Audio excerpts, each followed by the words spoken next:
And a few of you have asked this morning, well, how's your new job? And I've been thinking to myself the last few weeks, this job doesn't feel so new anymore, but that tells me it's been quite a long time since I've been here with you. And so it's lovely to see you and to get to worship with you again. And how is that job? Well, for those of you who don't know me, I am the Regional Director of Chaplains in federal prisons in British Columbia and the Yukon. And like I think I've said before, I'm not really sure why we would say and the Yukon, because there are no federal prisons there. But if we need a new one, I would say let's put it there, because I want to go up there sometime. It would be good to go up and hire a chaplain. But what that means is that in the 9 federal prisons that are on Vancouver Island or through the Fraser Valley, there's 1 or 2 or more chaplains there, plus ones that travel from to all the different prisons. And so I look after those folks and provide them with direction and support.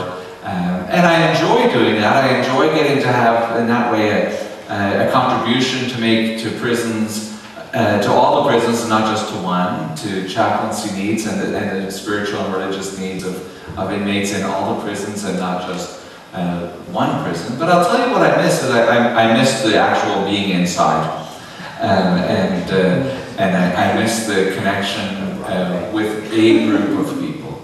And so I've learned that in these intervening months, and so now I'm going to have to find ways to make that happen. But this new work is going well, and I'm grateful for it, to be sure. So thank you for asking. And as often happens in terms of sermon titles, it's changed since I gave it to Lila earlier in the week, and at that point I had said it would be whatever, and now actually, frankly, every time I figure the sermon title could be whatever, because nobody really goes home and says, what I need to remember this week is the title of the sermon. And so if there was to be a one-word title this week, it would be whoever. Whoever. And that's because of some of the things that Jesus says in the midst of his words that we read together. I phoned the number on the back of my bank card to ask a couple of questions. I needed to figure out some of the transactions that had shown up on my statement.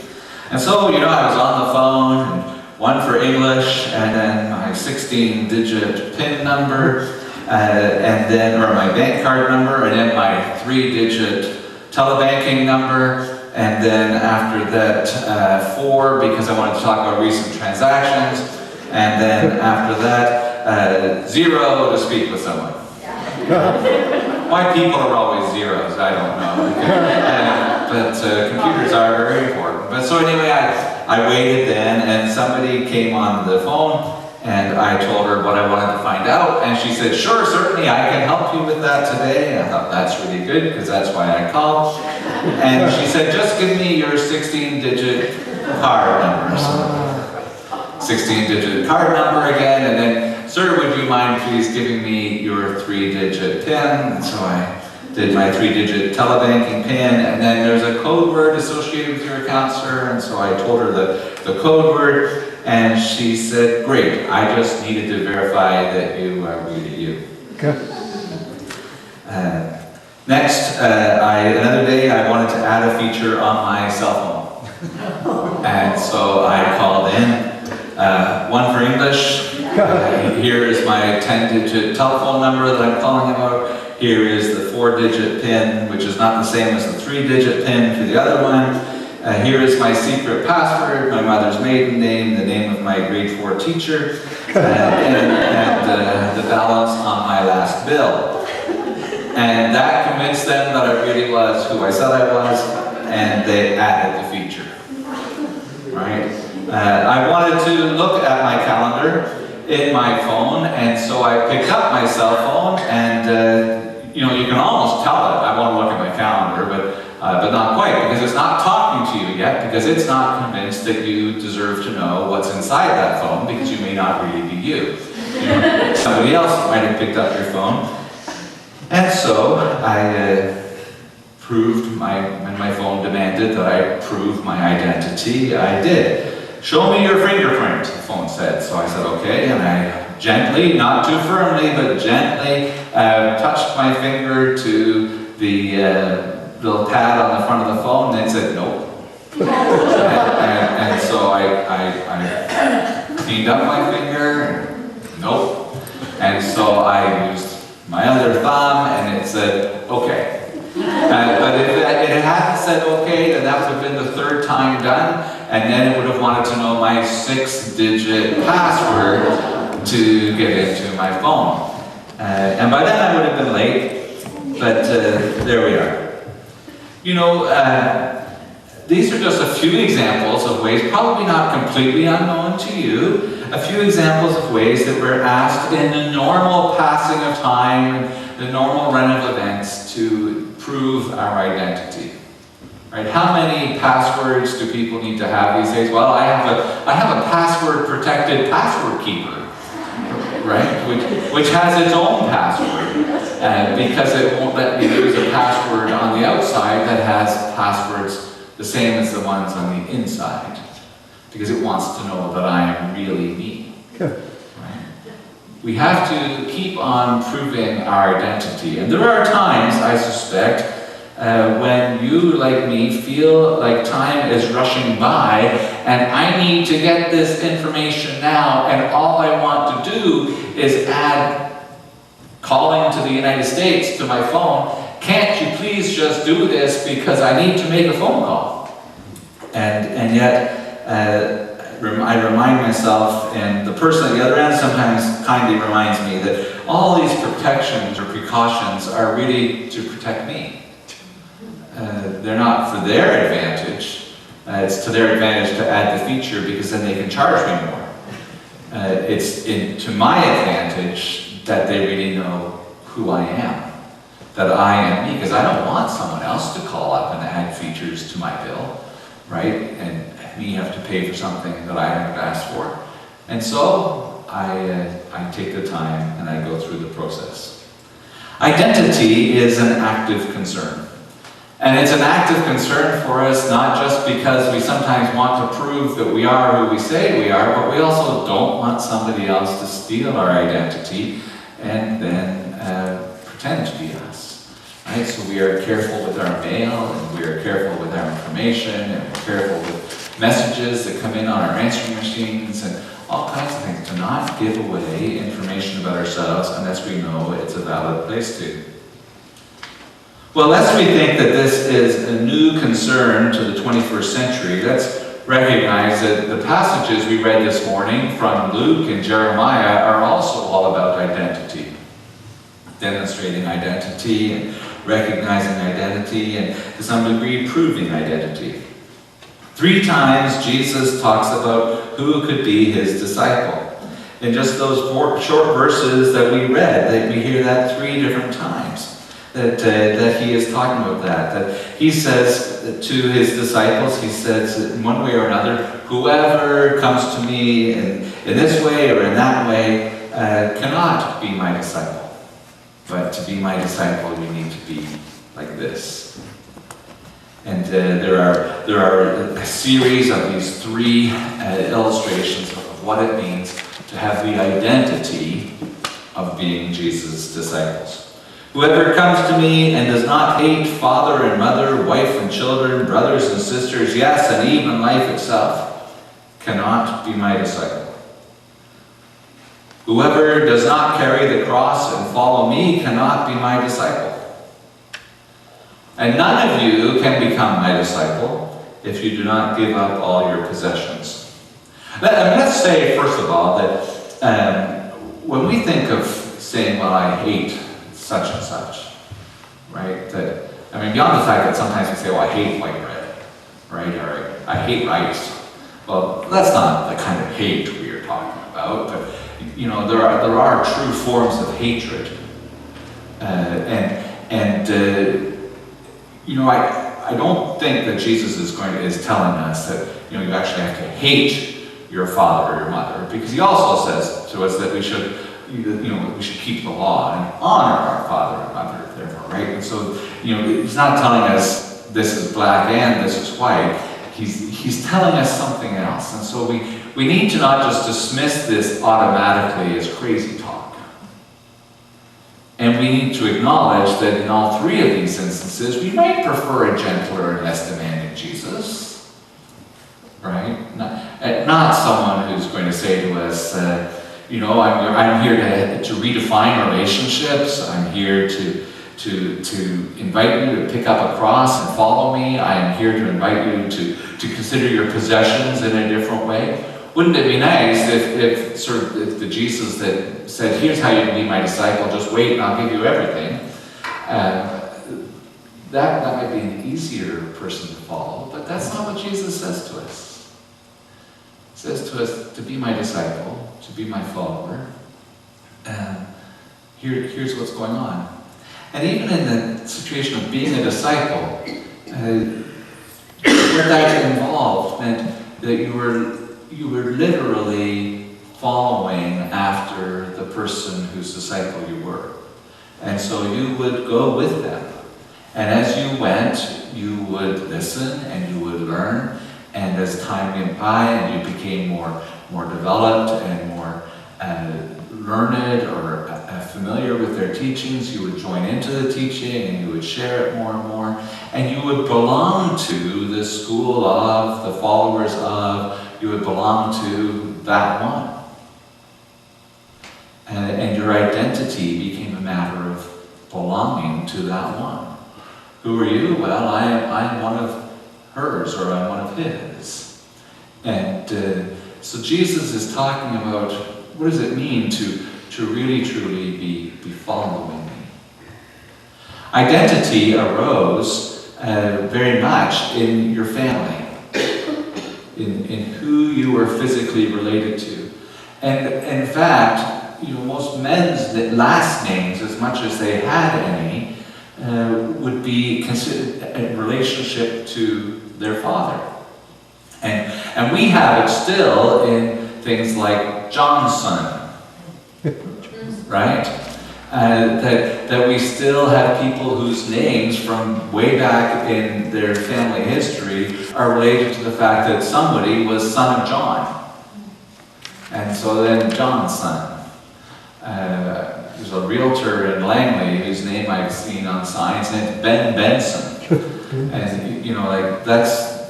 that's a lot of, I guess the next one is Ben Benson because he's the son of Ben who's the son of Ben. But that was how they would have had their last name. A man's last name would be Bar so and so, right? So Jesus would have been perhaps known in his childhood as Jesus Bar Joseph. Right? Joseph was acting as his father for as much as the community understood what had happened. He considered Joseph to be Jesus' father, and so Jesus would have been Jesus Bar Joseph. And so your identity arose very clearly from those biological relationships. And so sometimes when we see in the gospel stories that, aren't you the son of so-and-so? They're really saying more than just what house did you live in. They're saying, aren't you really and truly, isn't this who you are? And so Jesus is saying, whoever's going to be my disciple must hate my father and mother, or they hate their father and mother, which we'll understand as being, must be willing to consider those relationships in a different light, that they will not find their true sense of themselves in from whom they have come, but in who I am. Right? They will be my follower. And they will therefore take upon themselves the style of dress, like a teacher would expect their disciples to dress similarly, to take the same diet, to adopt the same lifestyle, to become like that person. And then he goes on to say as well that whoever would be my disciple needs to take up their cross and follow him, which is that pattern of saying they will behave as I do. They will become like me. And so you and I Right? They'll allow their relationships to be changed. They'll allow their behavior to be changed. And then finally, nobody can become my disciple if they're not willing to give up all their possessions. And that's that other way that we sometimes find identity in terms of what we have. Right? Who we come from, what we do, and what we have. Those are the ways that people in that day, and much in ours, would find out, that would show the world their sense of who they are. Right? Who am I? I'm the guy that has the big Harley with the loud pipes. Right? I'm the guy who wears the really snappy clothes every day. I'm the woman who is always dressed in the latest styles. I'm the person who has the information that you need, right? And we present ourselves in terms of what we possess. And Jesus says, listen, my followers, we're going to redefine that. That's not where you find your sense of who you are and what you are.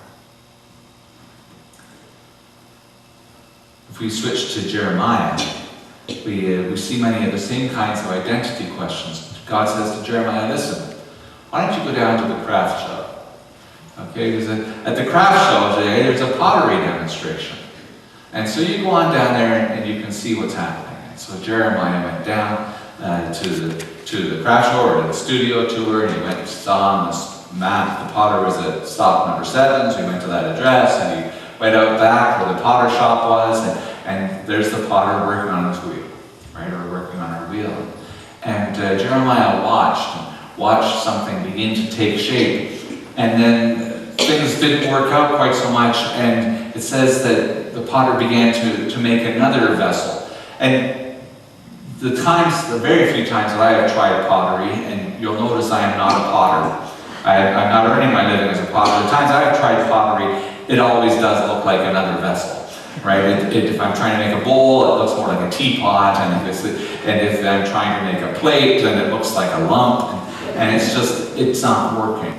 But what the point of that demonstration was for Jeremiah was that he saw that the identity of the clay had begun to be changed. It had been changed from lump, blob, right, into bowl, cup, jug, plate, and lamp, the kinds of things that potters would have made in that day.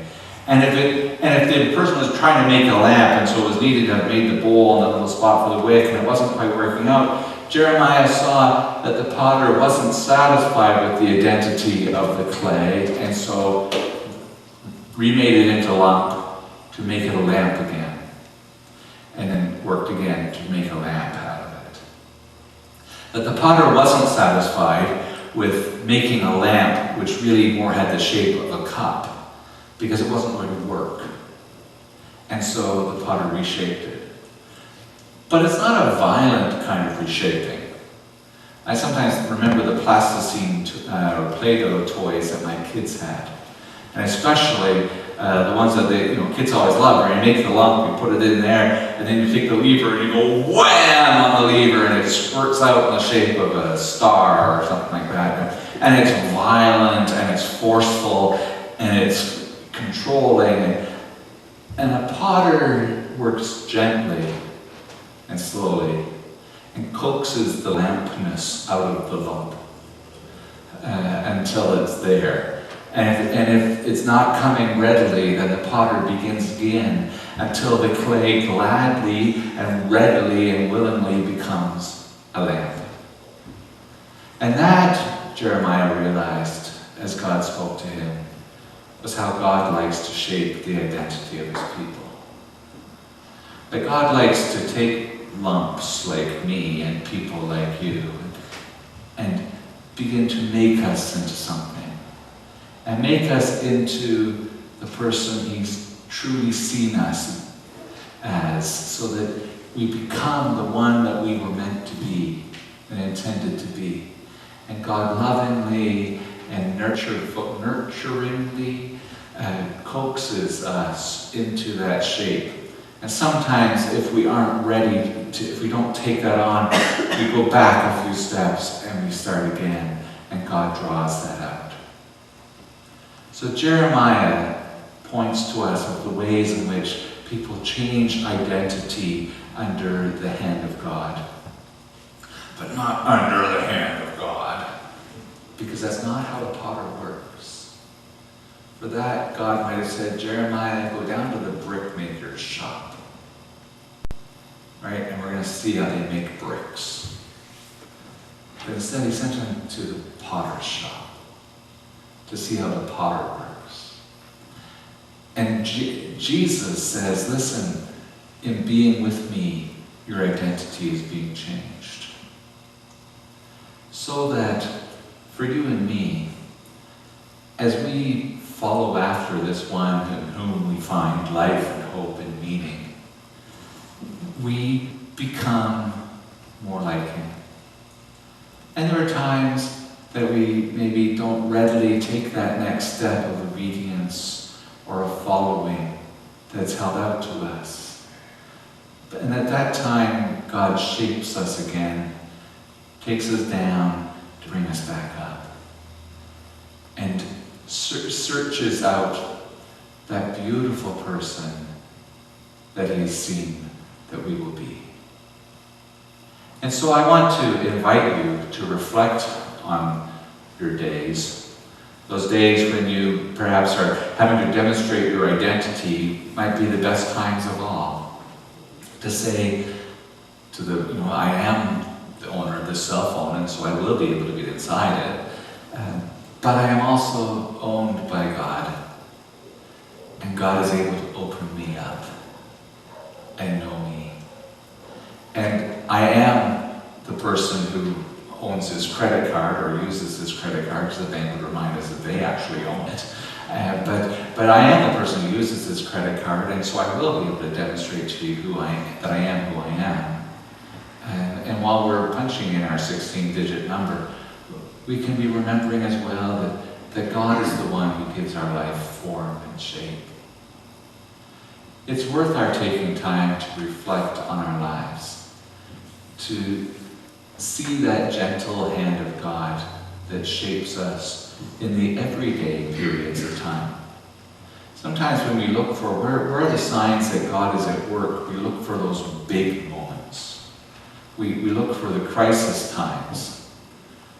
But perhaps the greatest number of times when God is at work is just in the regular time, the run-of-the-mill time when we are just on the wheel turning and we are becoming. Because that's the name of the game. We are becoming together. And so as we become God's people more and more, let's encourage each other to celebrate this identity that he's given to us of being his children. Amen.